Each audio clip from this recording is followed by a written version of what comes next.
At tayo ho ay magkakalapit. Sabi nga ho ni David, "Behold, how good and how pleasant it is for brethren to dwell together." Yeah, and we are dwelling together. At at meron ho tayong unity. At ang ginagawa ho natin, yan ang tunay na paypay.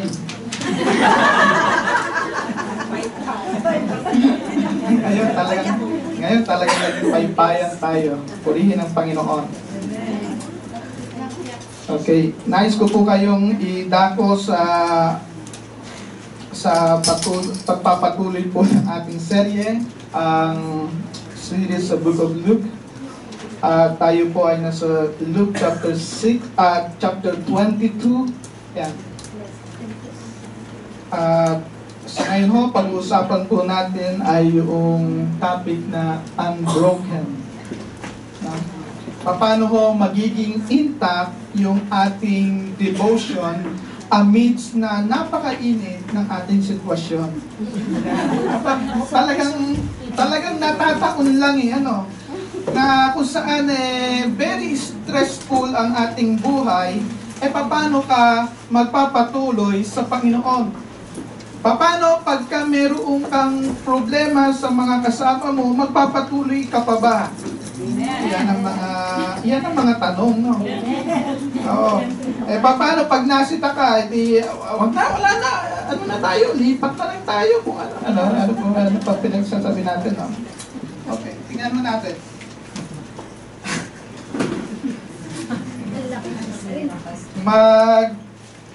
Magpapasuntabi na lang po muna ako, no? Nasa serye ho kasi tayo, kaya dinadaanan lang ho natin. Baka sabihin nyo, Pastor, tinataon mo ata. Hindi ho, nakakataon lang talaga na sa ating serye ho ay dadaanan lang ho natin. Minsan yun ang kagandahan ng series that Pip-pip na lang po. Pip-pip, ayan, at least nauna na ho akong bumusina, no?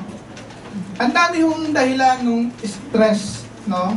O ang dami hong push and pull factors, o maraming dahilan bakit nagkakaroon ng basag na buhay. Okay. Yung unbroken ho,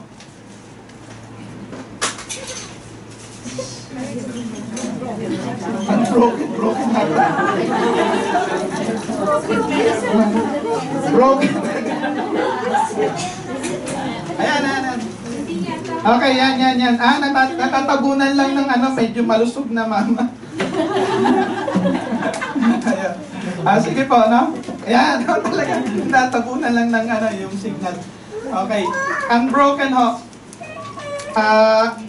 Yung salita hong unbroken, medyo madali lang naman intindihin, no? Pero tingnan mo natin yung sa salitang Griego, hugiano. Yan, hugiano. Sana tama yung aking pronunciation.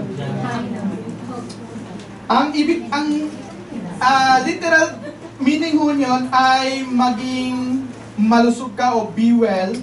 At figuratively, to be uncorrupt, no? Or puro yung pagtuturo ng salita o katotohanan. To be true in doctrine, that means whole. Buo ka, no? At hindi lamang partial ang iyong pagtuturo, no? Kasi ang Biblia ho, at lalo na ang pagtuturo, marami ho yung pagpapala at meron din mga pagpapalo. Yan. At minsan napapasarap tayo sa pagpapala at nakakalimutan natin yung pagpapalo. Kaya magpipipip ako kung sakali mang antingin ninyo yung pagpapalo. Pero magkasama ho yun, no? Kailangan ho yung buo. Sa Old Testament, ang salita niya ay make whole, maging buo. No? Yan. Maging buo. Talagang yun lamang ho talaga yung tinitignan niya. Pagka sinabing shalom, ibig sabihin hindi lamang kapayapaan, kundi magkaroon ka ng kabuuan na buhay. No, hindi lamang mayaman ka o may kakayanan ka sa buhay, kundi malusog ka, may katiwasayan ng isip, mapayapa yung damdamin, yun po yung shalom. no? At may kaugnayan din ho sa pagiging home. So, pag-uusapan natin yon. Papaano pag tayo ho ay meron hong misyon, o lahat naman ho tayo ay may misyon, o merong pananampalataya, at napunta tayo sa lugar na kung saan, o sa punto ng ating buhay, na maraming kadahilanan para tayo bumitiw sa ating misyon. No? Maaaring ang ilan sa inyo ngayon ay nag-iisip na, babalik pa ba ako next week? Ang init dito. Nagkakataon lang talaga, no? At buti naman at mainit nga. Kasi ito yung mga forces and factors. Mga makapambasag na dahilan. Ano ba yung mga makapagbasag na dahilan ng relasyon? Di ba? Makapagbasag ng dahilan ng relasyon pagka ikaw ay na chismis, na utana, na maraming makapambasag na bagay sa ating buhay. At makikita rin natin sa Panginoon doon sa buong Luke 22, ang daming dahilan para hindi niya ituloy ang kanyang misyon. Okay? Okay, alam natin doon na tayo gumana.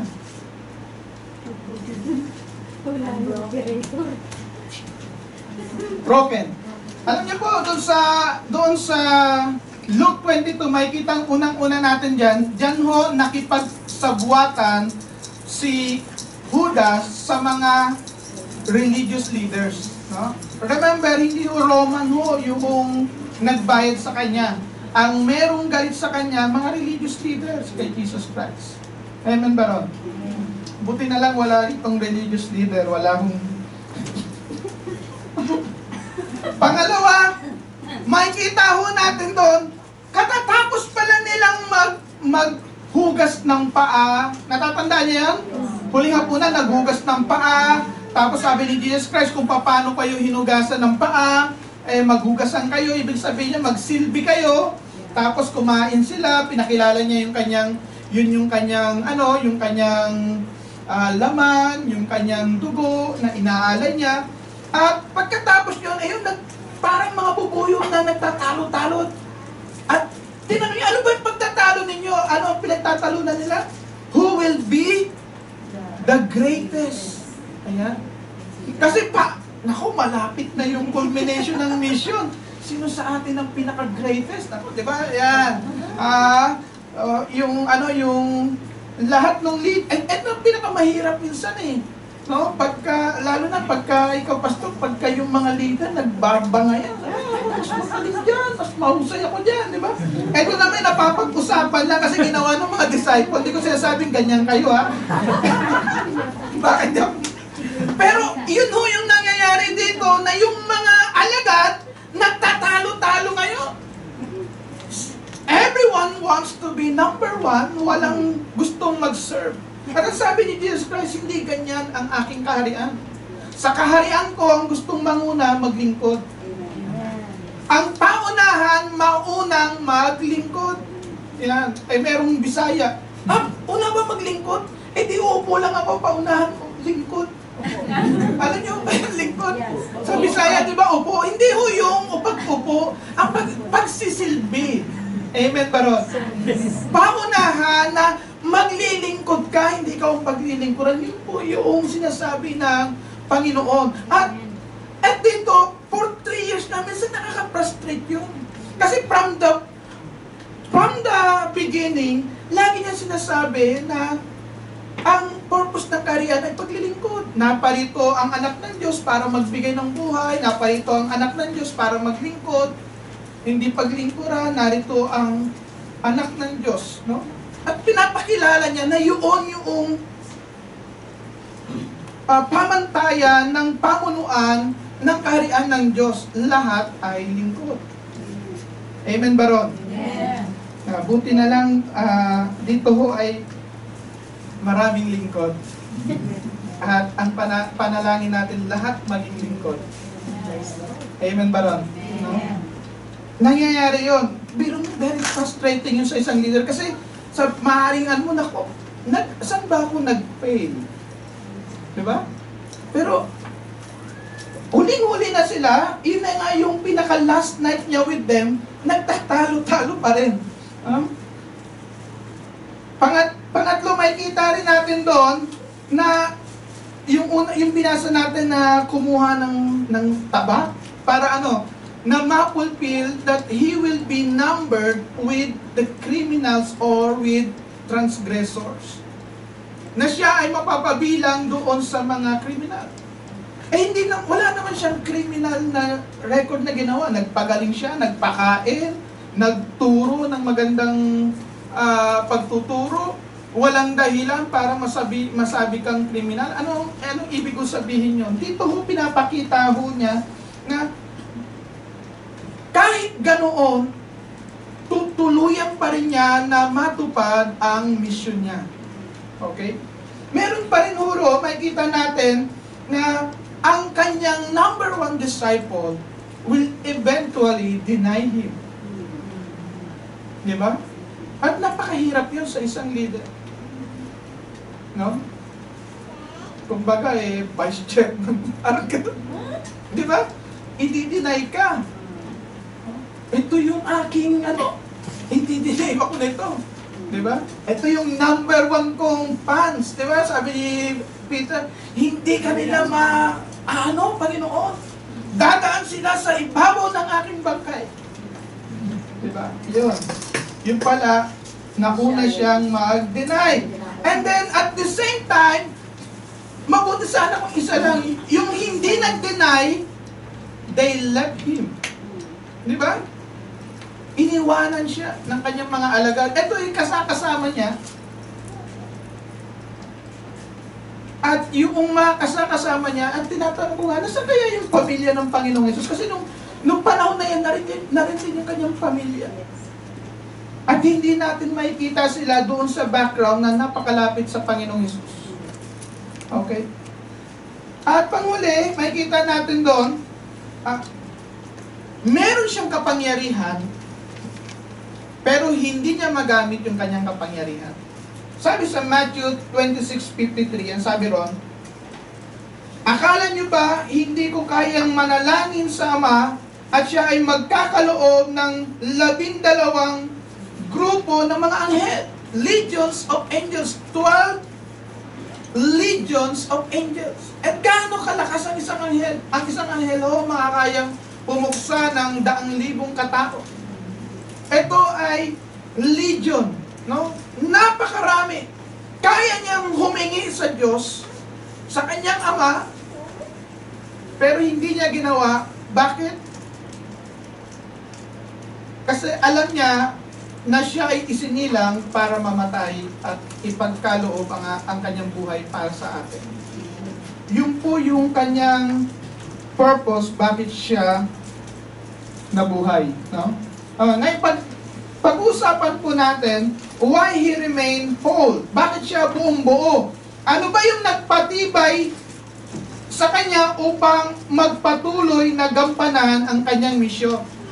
Gayong, ang dami niyang dahilan para umalis, ang dami niyang dahilan para hindi tumuloy, no? Parang tayo, no? Parang may dahilan tayo ngayon. Ang init dito huwag na tayo magpatuloy. Parang gano'n, di ba? Binibigyan ko lang kayo ng konting idea. Pero ang Panginoon, ang dami niyang dahilan. No? At nawa ho, gawin patuloy natin, ipattern natin patuloy yung buhay natin sa Panginoon. Kasi yun po sinasabi ng salita ng Diyos sa 1 John chapter 2 verse 6.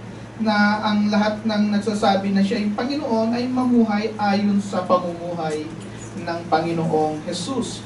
Tingnan mo natin, what kept him? No? Unang-una, na nagpatibay sa kanya para manatili na gawin yung kanyang misyon ay yung kanyang consistent prayer life. Hindi lamang yung panalangin, kundi consistent prayer life. palagian. No? Anong sabi roon? He went to the Mount of Olives as he was accustomed. Hindi lamang siya pumunta roon dahil nandoon yung Mount of Olives, kundi ito ay custom niya na.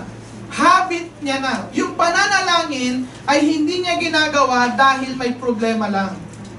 Dahil may gusto lang. Hindi siya nananalangin dahil meron lamang siyang request to God.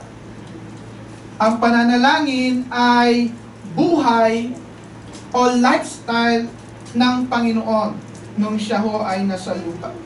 No? Ano ho ang sabi doon? Mababasa ho natin, in the days of His flesh, Jesus offered up prayers and supplication with loud cries and tears.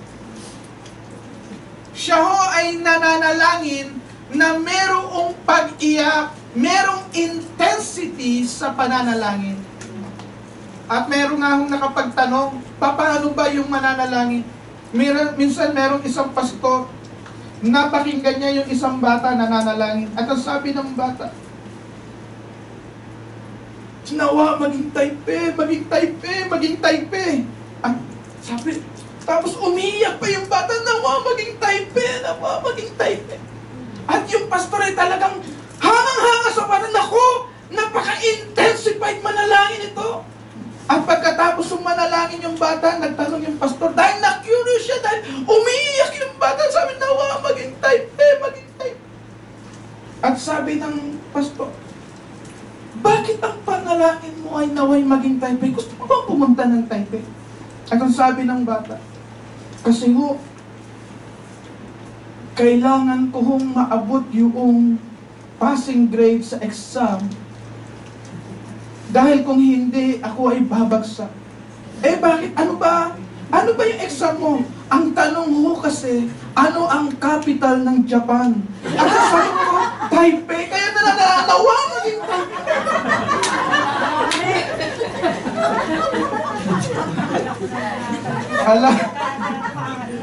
Alam niyo po, ang panalangin minsan, ang gusto nating baguhin ang mga katotohanan.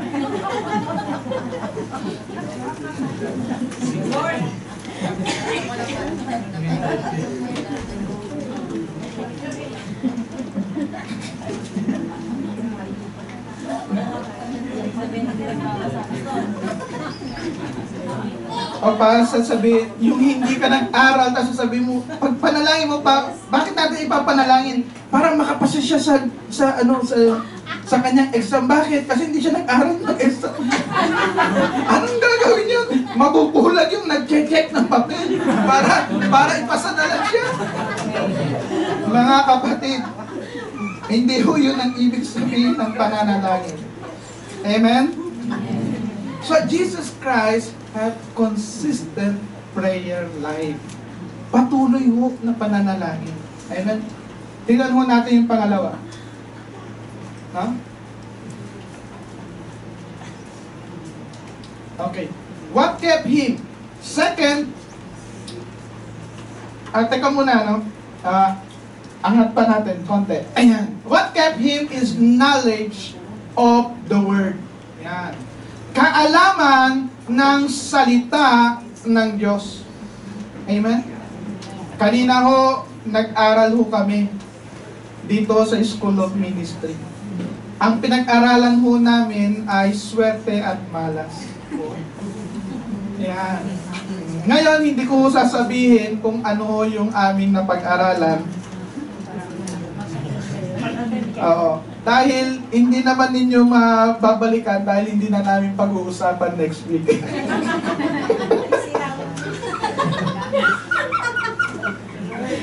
Tanungin nyo na lang doon sa mga umaten.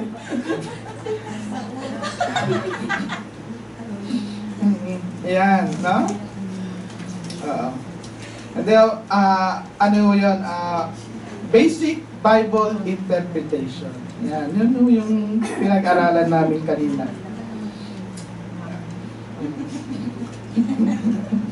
Alam niyo ho, yung pagkakaalam mo ng salita ng Diyos, that will keep you para hindi ka mawala doon sa iyong misyon. Amen.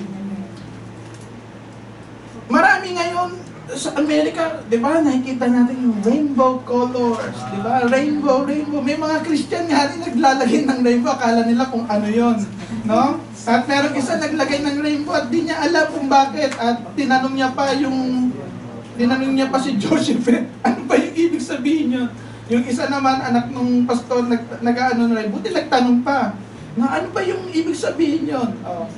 Sabi ko, ibig sabihin yun, nagsasaya ka at natutuwa na pwede na ang same-sex marriage. Ay, ganun po ba? Yun. Baka karoon na rin yung inyong profile pic at rainbow.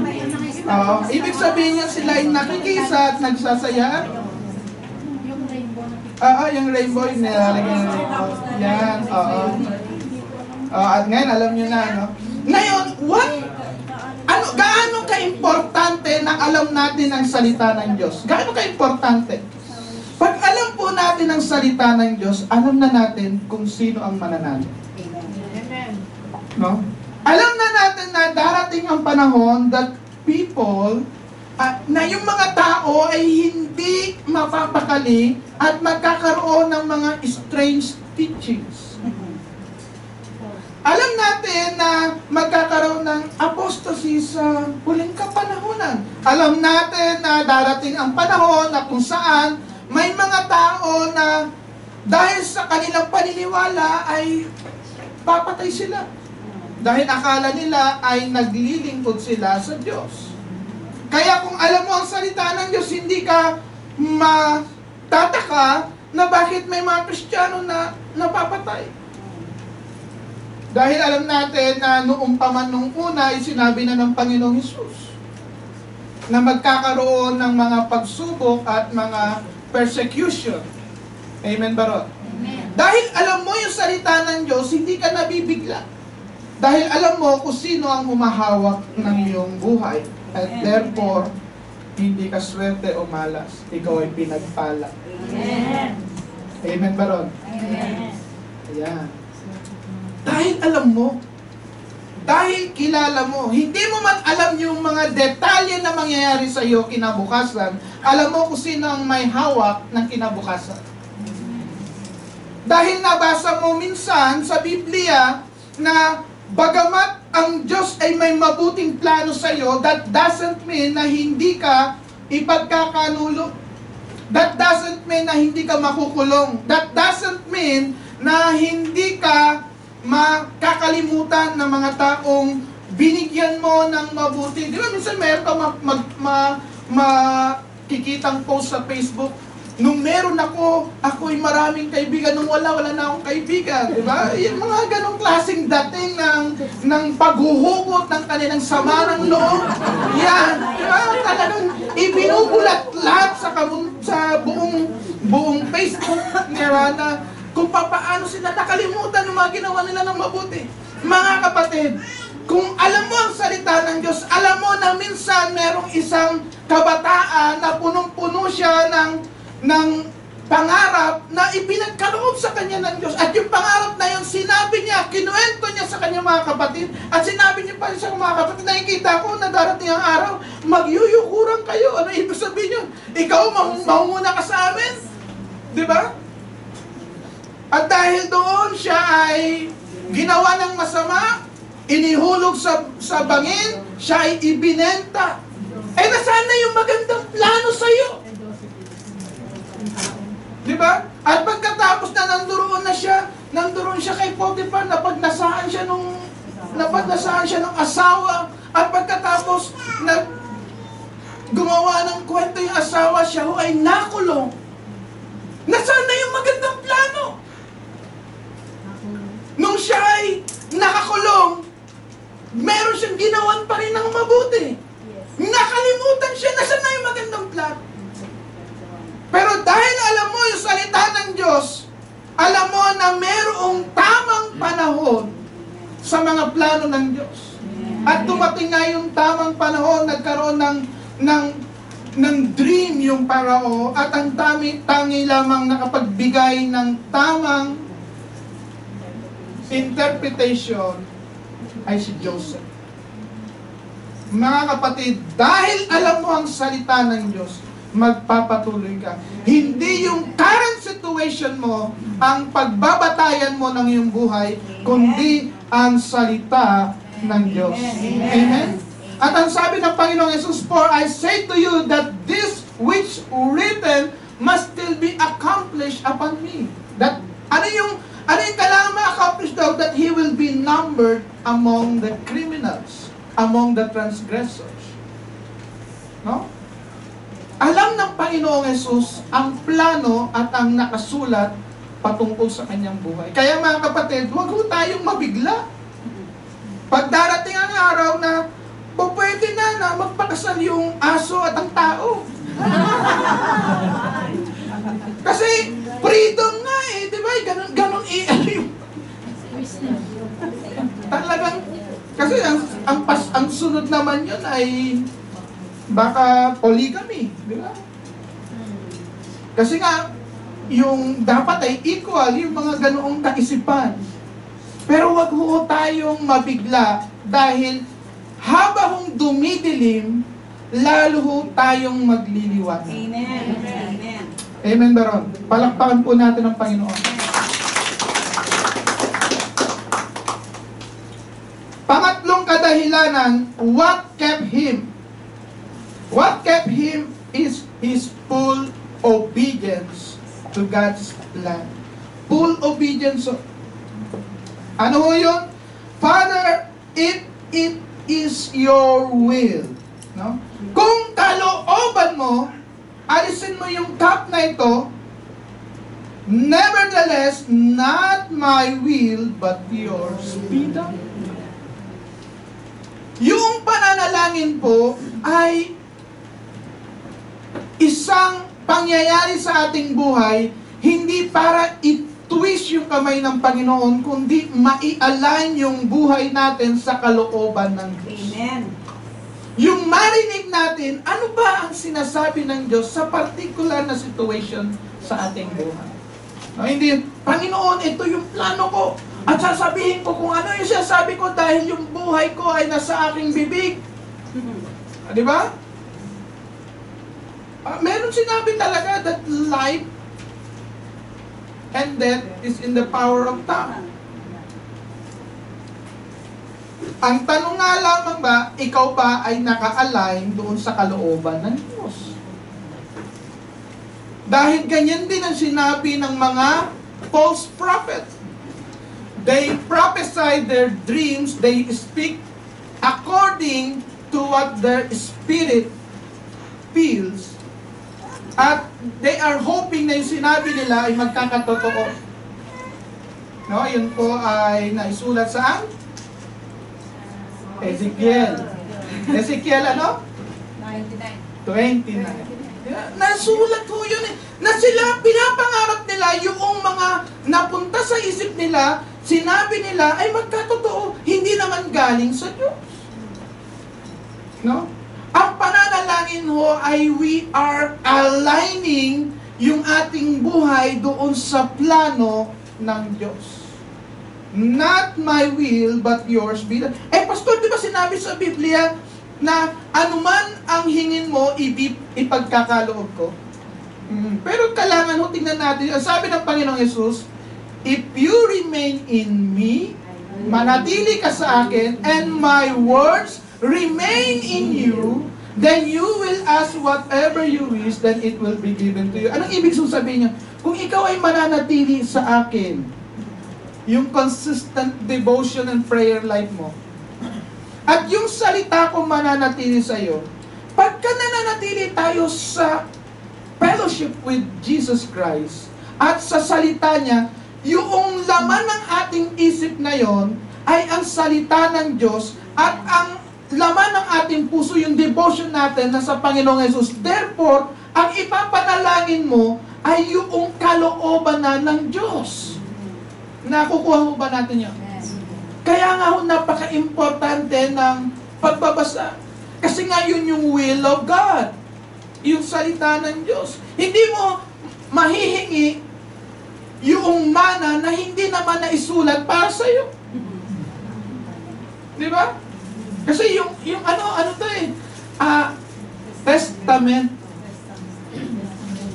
Di ba, pag kami namatay, ano ibinibigay? Last will and testament.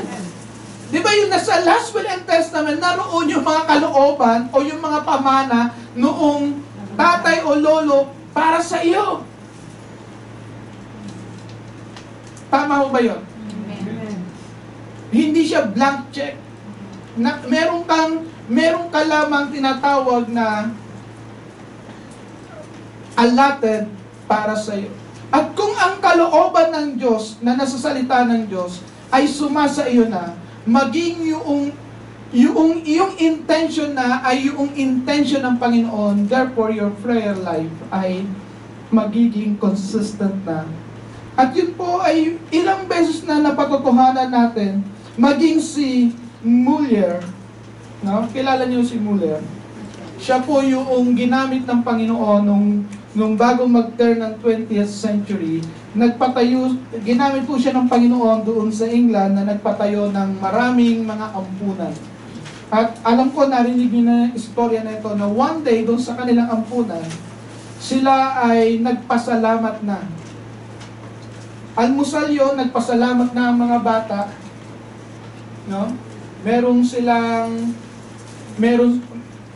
silang mga nakalagay na kubyerto sa kanilang lamesa, subalit wala pang tinapay. Wala pang gatas. At ikaw ay nagpapasalamat na. Subalit, si Muller ay naniniwala na ang Panginoon ay laging tama sa kapanahunan. At dumating nga, habang pagkatapos ng manalangin, may kumatok, at kumatok na yon dahil mayroong isang karwahe na magde-deliver ng gatas na nasiraan, at para may ayos yon, it will take time, at pag naayos na, hindi na nila maidi-deliver ng tama sa oras at maaring masira pa yung gatas. At ang ginawa nila, ibinigay na lang doon sa mundo. No? Yun ho yung pananalangin ayon sa kalooban ng Diyos. Maging yung missionary na ginamit dito sa China, kasama na rin dito, no? Na nagsabi na God's work done in God's way will never lack God's supply. Di ba? Ayon sa kalooban ng Diyos. No? Kaya nga ho, mga kapatid, magpatuloy ho tayo na ang nasa natin ay matupad ang kalooban ng Diyos. At sabi roon sa Hebrews chapter 5 verse 8, although he was a son, he learned obedience through what he suffered. Kaya nga ho, ang Panginoon, hindi ho siya spoiled brat. No? Ay, ako naman yung ano. Di ba, hindi ho siya ganun eh. Makikita mo talagang napaka-servant. Yung servanthood, makikita mo sa Panginoong Jesus. Kaya nga ho, minsan nakakapagtaka pagka merong pastor pa lang, akala mo, siya na yung may-ari ng Pilipinas. Di ba, pagka umasin mo talaga. Parang ang congressman na si Katchupoy. Kasi kung ang Panginoon ay naglilingkod, tayong mga lingkod, dapat din ay gano'n.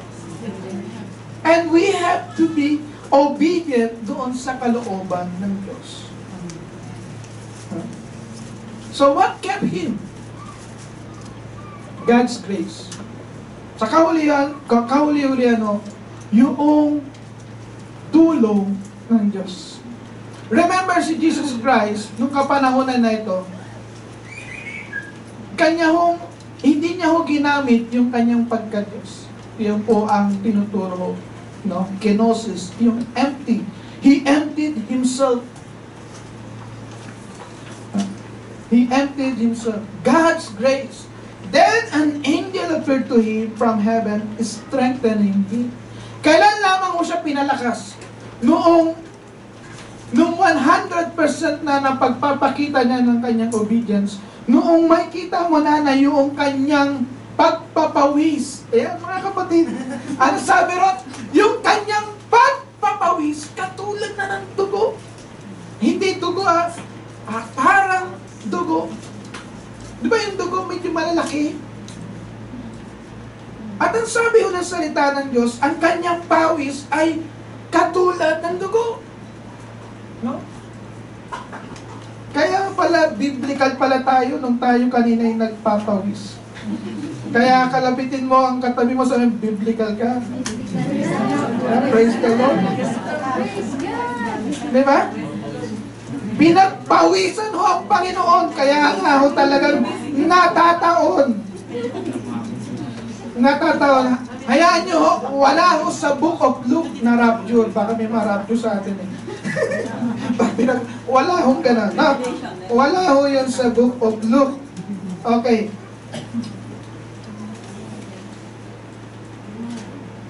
Basahin ko po verse 44. Dahil sa paghihirap ng kanyang kalooban, lalo siyang nanalangin ng taimtim at ang pawis niya ay parang dugo na tumutulo sa lupa. Yan, talaga naman. Sa atin, wala, hindi pa, tumulo lang sa carpet. Tumulo lang sa gateway. Mga kapatid, sa panahon na kung saan nasa dulo na tayo ng ating lakas, huwag ho natin akalain na hindi alam ng Diyos yung ating breaking point. Alam ng Diyos kung hanggang saan tayo. At sa panahon na yon, doon mo makikita yung pagtulong ng Diyos. At dito ho, meron hong dumating na mga anghel na nagpaypay siguro sa kanya, pinalakas siya, di ba? Hindi ko alam kung minasahe kaya siya o ano, but strengthening him, pinalakas ho siya. So mga kapatid, no? Nariyan ang pananalangin, nariyan ang salita ng Diyos, nariyan yung obedience, at nariyan po ang biyaya ng Diyos para po tayo magpatuloy. Ngayon, ano po ang naging resulta ng kanyang unbroken life? Makikita ko natin. Ano yung result? And being made perfect, He became the source of eternal salvation. He became what? The source of eternal salvation. Dahil ho sa pagmamahal sa atin. Ay, baka tumagal ako ng 1 oras dito. Salamat. Malalaman ninyo ang dahilan bakit ako tumagal dito dahil siya. Salamat kapatid, salamat. And being made perfect, He became the source of eternal salvation. Alam niyo ho, kaya ho siya nag-endure dahil sa bawat isa sa atin. Dahil sa pagmamahal niya sa atin. Kaya nga po mga kapatid, nawa ay magkaroon din tayo ng pagmamahal sa mga kapatid natin na makita natin nag-invest ang Panginoon sa tao na ito. Yes, Amen. At kahit sa iyong sarili, nag-invest sa iyo ang Panginoon. Ganon ka kamahal ng Panginoon. May kapangyarihan siya, hindi niya ginamit. Bakit? Dahil gusto kanyang iligtas. Meron siyang dahilan, maraming dahilan para hindi magpatuloy. Bakit siya nagpatuloy? Dahil sa pagmamahal sa atin. Sa pagmamahal sa bawat tao. He came to give His life. Yun po yung dahilan.